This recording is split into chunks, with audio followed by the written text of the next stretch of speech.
RTI से ही मिल जाता है।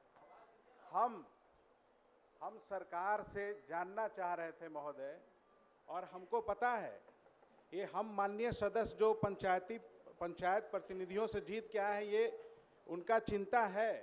उनके साथ साथ सरकार भी चिंतित है कि ग्राम सभा मजबूत हो।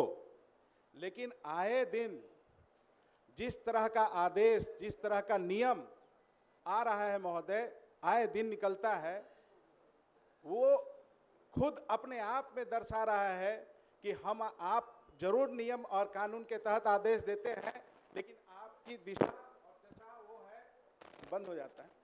आप कमजोर करना चाहते हैं। जो आदेश बार बार अपने ही आदेश को फिर से समीक्षा करते हैं, ये क्या दर्शाता है महोदय? आज पंचायत प्रतिनिधियों का जो हाल हो गया है महोदय, आज हम वो चुनाव जीतते हैं, वो भी हमारी तरह प्रतिनिधि हैं। हम आपसे आग्रह करते हैं, हम प्रतिनिधि हैं, वो भी प्रतिनिधि हैं, उन पर क्यों अविश्वास?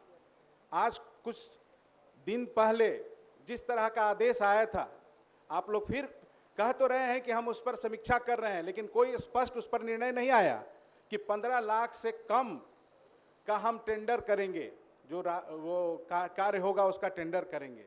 आप यह करके फिर हम लोग को लगता है कि बहलाने का कोशिश कर रहे हैं।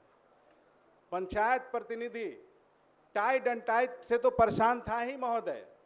ये नया नया आप नियम कानून ला करके ये क्या दर्शाना चाहते हैं महोदय? पता होना चाहिए, संविधान के 73वें संशोधन में के द्वारा अनुच्छेद 243 जी के अंतर्गत 29 विषयों पे जो अधिसूचना बने, जो अधिसूचित किया गया था, जो सरकार अपने संकल्प में 2001 और 2006 में जो संकल्प आया था, आज के डेट में कोई भी विभाग उसका अनुपालन नहीं कर रहा है महोदय। आज स्थिति ऐसा है कि वो सर्टिफिकेट लेकर के मुखिया, वार्ड सदस्य, जिला परिषद इस मात्र चुनाव जीत करके सर्टिफिकेट लेकर के जनता का गुस्सा का जो है ना, सिर्फ गुस्सा उनको उपहार में मिल रहा है महोदय। हम यहाँ पर इस सदन में आपसे स्पष्ट वक्तव्य मांग रहे हैं महोदय कि हम जो भी आप निर्णय लिए हैं, आप उसको वापस ले लीजिए और स्पष्ट और सरल निर्णय कानून बनाइए। जिस तरीके से एमएलए एमएलसी को जिम्मेवारी देते हैं ना विकास का, आप क्यों नहीं मुखिया, जिला परिषद, पंचायत समिति, वार्ड सदस्य को और जिम्मेवारी बढ़ाइए और स्पष्ट प्रश्न कीजिए। प्रश्न वही नियमावली पे है महोदय। हम स्पष्ट मंत्री जी को वो तो बोल रहे हैं महोदय, तो बोल रहे हैं कि हम बना चुके हैं।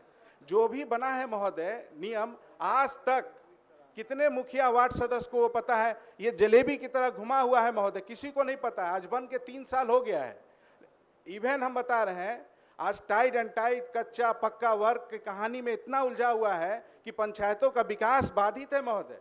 हम कहते हैं कि विकास करना चाहते हैं, लेकिन उस दिशा में इतना रोड़ा क्यों? जितना मंत्री जी को बोलना उससे ज्यादा तो आप ही बोल रहे हैं। हम बोल रहे हैं महोदय कि आप अगर आप स्पष्ट नियम बना दें, सरल नियम बनाए, ताकि वार्ड सदस्य, मुखिया उसको समझे कि नहीं हमको करना क्या है। आज के डेट में आप जाइए महोदय, मुखिया जी को पता ही नहीं। आज अगर समझ गए कि ये टाइट एंड टाइट में करना है, 2 वर्ष में कुछ और नियम आदेश ले आते हैं। हो गया नहीं तो दूसरा लेंगे। आज मंत्री महोदय आप स्पष्ट यहाँ कहिए कि ये जो आदेश आप लोग लाए हैं और टाइट एंड टाइट, इस सब को समाप्त करते हुए सरल हम डिक्टेट नहीं कर रहे हैं, हम कह रहे हैं, आग्रह कर रहे हैं महोदय, आग्रह कर रहे हैं कि नहीं आप सरल नियम लाएं। सभापति महोदय, माननीय मुखिया जी के बारे में माननीय सदस्य की चिंता हुई है, तो मैं इनको बताना चाहता हूं कि मुखिया जी का जो आया था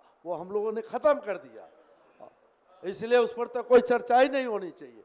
और जहां तक आगे की बात है, तो पंचायत में हमेशा समीक्षा होता रहता है।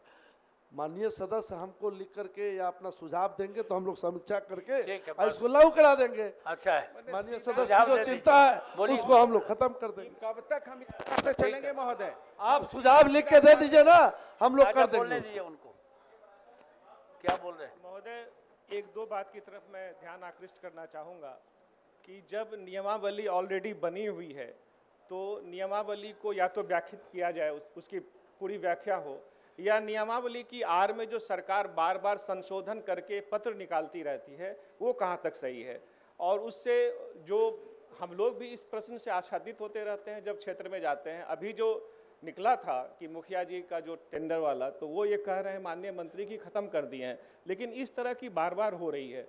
जैसे कि डीपीआरओ और बीपीआरओ की मनमानी चल रही है। अब एक जीता हुआ प्रतिनिधि डीपीआरओ के कब्जे में है, वो आंख दिखाता है, ब्लॉक में बीपीआरओ आंख दिखाता है। तो नियमावली की स्पष्ट व्याख्या अगर हो जाएगी तो बहुत ही अच्छा रहेगा। दूसरी बात मैं एक और कहना चाहता हूँ कि अभी पंचायत प्रतिनिधियों का जो मानदेय है वो बढ़ा, लेकिन समिति को छोड़ दिया गया। वार्ड सदस्य जो सबसे बड़ी कड़ी है, जो ज्यादा संख्या में है, उसका नॉमिनल बढ़ा 500 से 300 हुआ। वही बात हो गया, तो जवाब जी, मिल गया तो है। मैं ये कहना आगे चाहता हूँ बढ़िए। कि उसको मतलब उसको श्री राजीव व्याख्यात कुमार। किया जाए। श्री राजीव कुमार।